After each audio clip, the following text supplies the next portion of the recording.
淡泊名利甘奉献，时代风尚现光芒。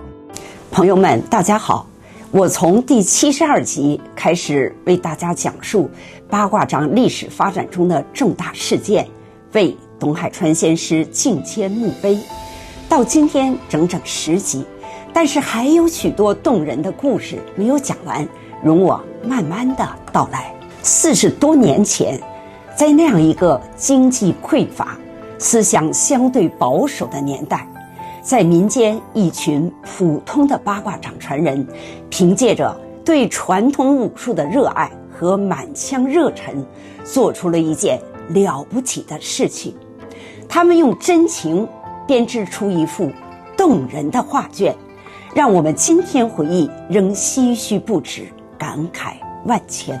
今天再为大家讲述几件在迁坟建墓中鲜为人知的故事。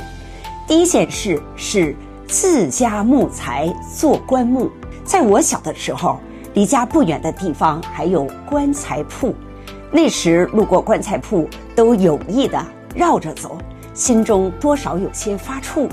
从1966年之后，在北京市内就没有专营棺木的商铺了，但是董海川先师的遗骨需用棺木来安放，这个问题怎么解决呢？据八卦掌门人这样回忆，当年八卦掌名家杨坤老先生听说董祖师的棺木还没有着落，十分的着急，他把自己的弟子马有志叫到跟前，用不容商量的口吻要求他在3天之内想办法找到为董先师做棺木的材料。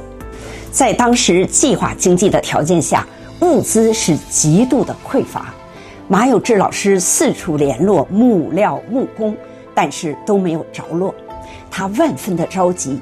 由于时间紧迫，马有志老师毅然将自己家中准备打家具的木料拿了出来，为董海川先师做了棺木。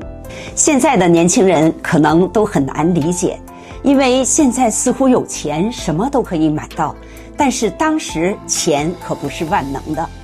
记得我下乡时买一个木箱子都要凭票供应，所以当时自己积攒木料，自己做家具已成为了当时社会的一种现象。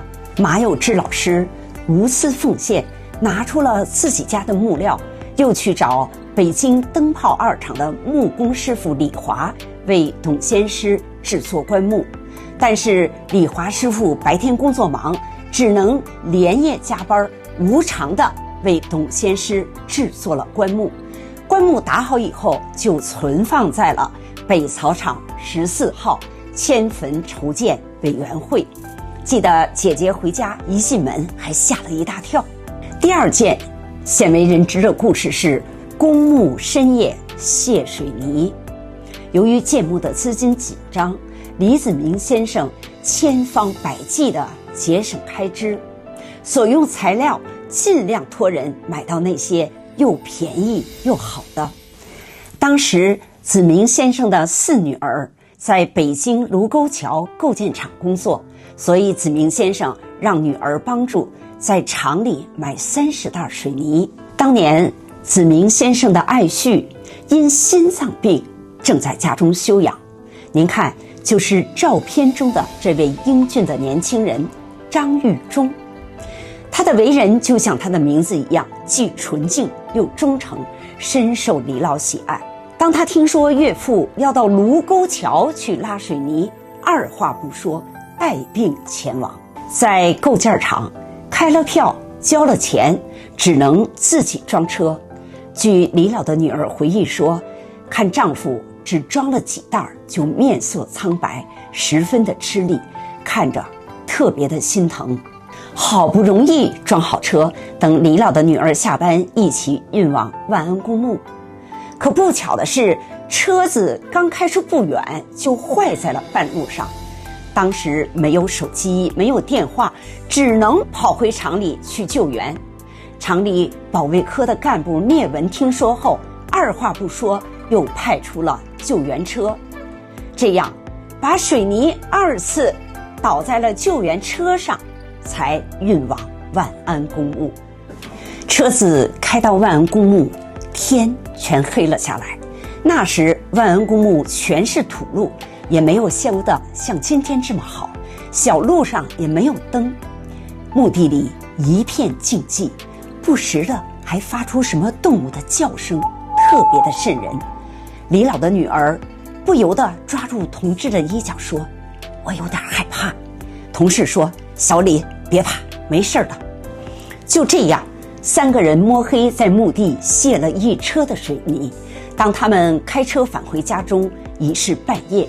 由于水泥及时的送到，保证了第2天正常的施工。朋友们，这些平凡的人、平凡的事，反映了那个时代勤劳质朴、不逐名利、乐于奉献的精神。在今天有人需炫耀的一些功绩，在当时人们认为就是发自内心、理所当然要去做的。我们应该记住这些人的名字，正因为当年有这种尊师重道、守正向善的精神，建墓工作才在不断克服困难中向前推进。下一集继续为您播讲八卦掌重大历史事件